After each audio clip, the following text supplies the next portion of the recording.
Hi Loaflie loaves of bread, welcome back to another video of mine.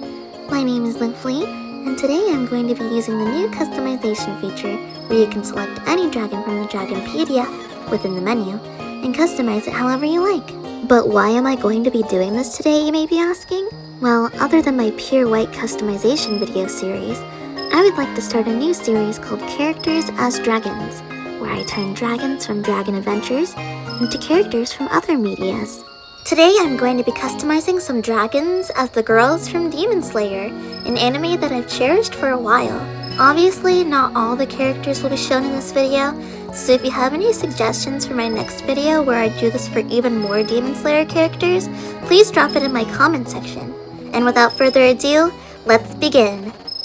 For our first design, we are going to start off with the adorable Nezuko, the little girl who was turned into a demon.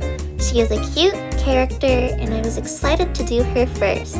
For Nezuko, I wanted to do the Skyrex because Skyrex is super cute and underrated and just recently got its redesign. Not only for that reason, but because when Nezuko transforms into her demon form, she has one horn, and Skyrex also has one big horn on its forehead. So I thought it was fitting. I was thinking about using Kikian, but I thought Kikian was too overrated. That doesn't mean to say I don't love Kikian, because I totally do. I just think it's used a ton. The closest element that I got to her eyes was the chocolate strawberry element. It was pretty perfect for her eyes and I really enjoyed how it looked. You'll see me play around with the colors a little bit and the materials. I was thinking about using the diamond material to match her kimono, but that didn't really seem to work out with the colors of pinks that were there.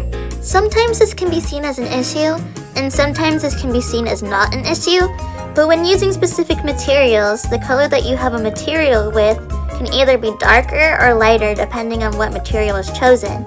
This can kind of be annoying when you want to use a specific material, but want the color to stay the same as it originally was. As you could probably tell, using the diamond material kept making all the pink colors super light, but I also had the same issue with most of the other materials, which was bugging me pretty badly. I eventually switched to the smooth plastic material because you can always rely on smooth plastic to accurately showcase the color you've chosen.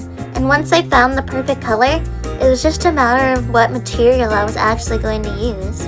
I landed on coral because it really accurately showed the color of her kimono, but then I found charm, and that seemed like a way better option. You'll see here coming up soon that I tried again with the diamond material because it really matches her checkered pattern and the little flower pattern she has going on her kimono, but that didn't really work out very well and I didn't really like how obnoxious it looked, so I tried to play around with other materials and I eventually landed on one that didn't look too hideous or too obnoxious or change the color drastically, and you could say in the words of Goldilocks, it was just right.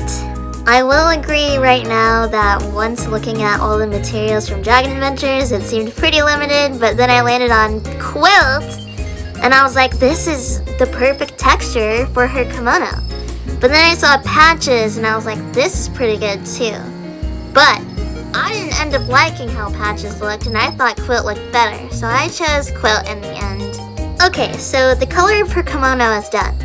Now we're gonna move on to her hair. I immediately saw Scoria and was like, this is an exact perfect match. I didn't even need to think twice about it. But then due to her turning into a demon, she has these orange highlights, and I found saffron and changed the materials a bit and thought this is perfect. Moving on to the mutations, I was playing around with them a bit. I was trying to figure out what they were actually trying to show up as. I liked the first one, which was the whiskers, and then the fifth one, which was the little tail fluffs. I don't know, but that's what I'm gonna call them. Then I asked myself a question. Do I want to be extra? Yes. We have her three main colors. A pink color, a brown color, and an orange color. But there's just one color that appears all the time that never goes unnoticed, and that's green. Green because she's always biting into this little piece of bamboo to keep her and her friends safe from her demon side. So I played around with the cosmetic traits that were available. There's a lot of new cute ones out there, but I really wanted to settle on a green one, such as the Clovers or Lucky Aura.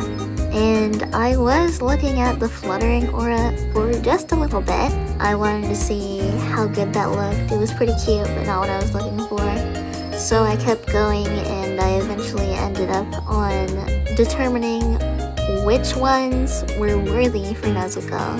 I played around with the Lucky Aura, and I was like, I don't really like that, and I decided on the Clover Aura. So after determining how I wanted her design to look, I went back after accidentally crashing the game. I had to redo everything, but I wanted to try out how a different color combination looked, and I actually really preferred this new one, and I changed the materials to thin fur and wavy fur to make it look like hair, which in the end I obviously preferred so much more. I then went again to put the element in, the mutations, and the cosmetic trait. And finally, my creation was done. Nezuko is here to shine.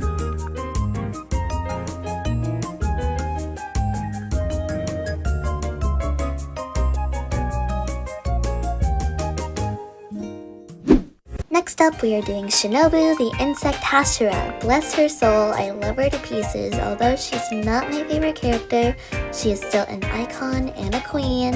Although Shinobu is on the weaker side, she obtained a unique style when fighting demons, using her thin sword to inject poison. With this unique style, no one would dare stand in her way. Well, until the Infinity Castle movie came out.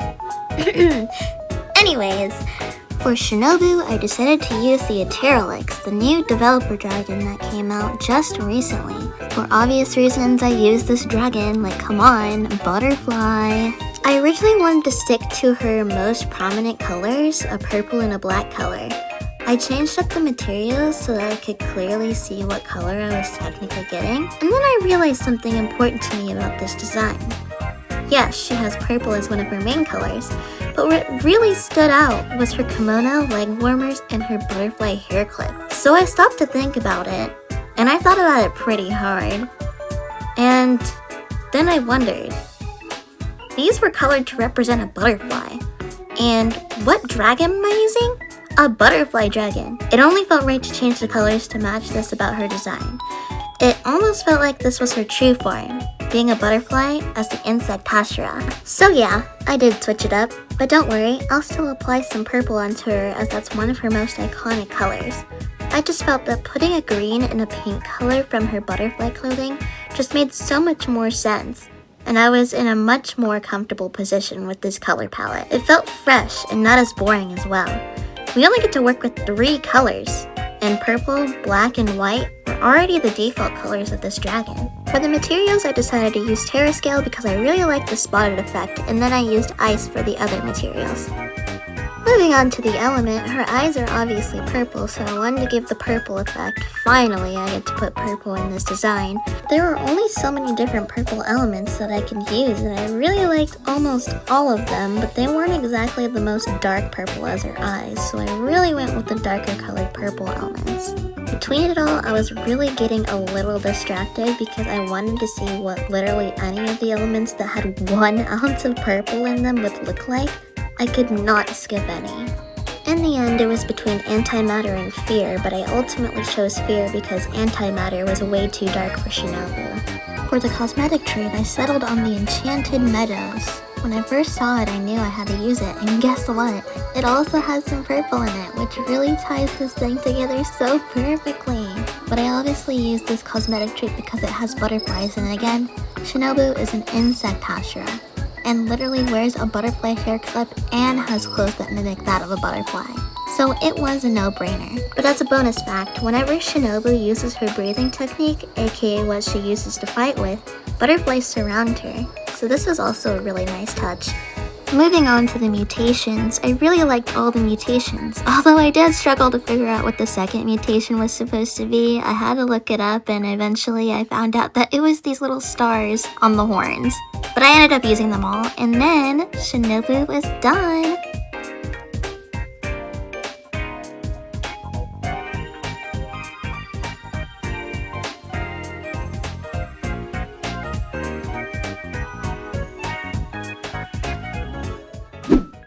For our last female character, we are going in with Mitsuri. I love her. She is my favorite character from the entire series.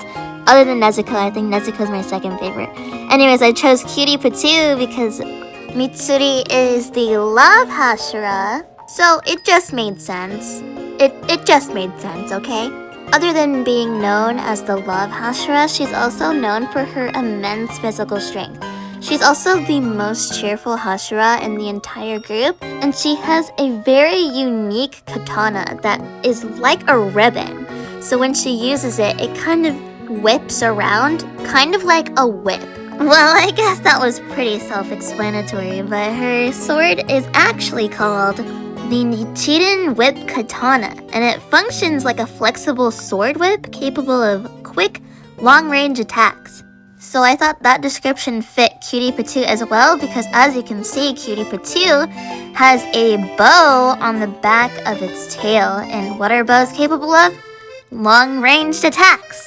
Anyways, Mitsuri has this iconic pink and green hair, which makes her honestly one of the most recognizable characters in the entire series.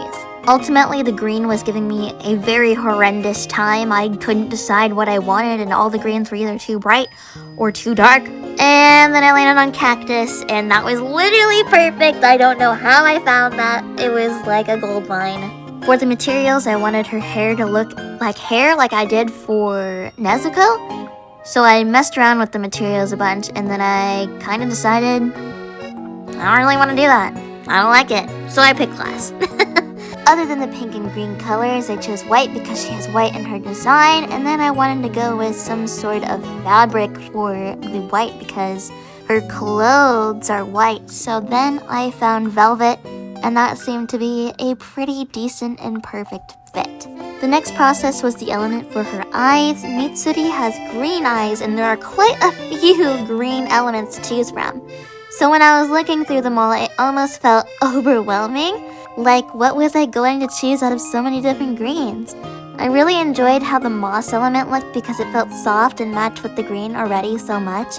Weirdly enough, the grass element, which is one of the 3 default elements you can get on a dragon, matched up pretty nicely as well. But I chose something different in the end, and as I was looking around at all the elements, the floral element caught my eyes because Mitsuri's eyes just look so bright and shiny, and that's what floral was giving off. On to the mutations. It didn't take me very long to figure out what mutations I wanted. There was this tail mutation that I didn't really like. You'll see right here. I didn't really like that one. It looked kind of weird. So I picked the other one instead. It had hearts, and they were connected to these little tassel-like things that made me remind myself of her sword, which I talked about in the beginning. Then I wanted to go with a cosmetic trait. I was already set on loving Aura because obviously she's the love Hashira. I also experimented with other cosmetic traits such as the clovers and the lucky Aura because they include green in them and it's pretty cute. But I wanted to focus on her love Hashira part, which was ultimately my final choice. I didn't want to focus on any other color other than pink for this one, and loving Aura just fit super perfectly, and that's Mitsuri all done. Who is your favorite from this video? Comment below, and I'll see you guys in another video next time.